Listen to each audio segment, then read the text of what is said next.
అందరికీ నమస్కారం. నా యూట్యూబ్ ఛానల్కి స్వాగతం పలుకుతూ, ఈ రోజుల్లో అందరికీ ఎవరికి చూసినా సరే చిన్న పెద్ద తేడా లేకుండా కిడ్నీలో స్టోన్స్ అనేది రావడం జరుగుతుంది. సో ఏ ఫుడ్ తినాలి, ఏ ఫుడ్ తినొద్దు, మనం ఏదైతే తింటే ఆరోగ్యంగా ఉంటుంది, స్టోన్స్ ఉన్నప్పుడు ఏ ఫుడ్ అయితే తినొద్దు అనే ఐటమ్స్ అనే మనకి చూపెట్టడం జరుగుతుందన్నమాట. తెలియని వాళ్ళు తెలుసుకుంటారని చెప్పేసి ఏ పదార్థాలు, ఏ ఐటమ్స్ తింటే మన హెల్త్కి మంచిది, ఏవి అవాయిడ్ చేయాలని చెప్పేసి మా ఫ్రెండ్స్కి అవగాహన ఉంటుంది అని చెప్పేసి ఈ వీడియోలో తెలియపడం జరుగుతుందన్నమాట.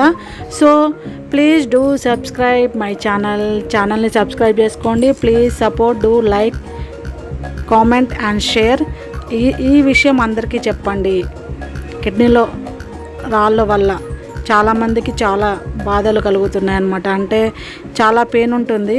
సో మా ఫ్రెండ్స్కి ఎవరికైనా ఇలాంటి పెయిన్ ఉన్న వాళ్ళు ఎవరైనా ఉంటే వాళ్ళకి ఈ వీడియో ద్వారా మీరు ఏది తినాలి, ఏది తినొద్దని మీరు చెప్పగలుగుతారని చెప్పేసి ఈ వీడియో. Thank you.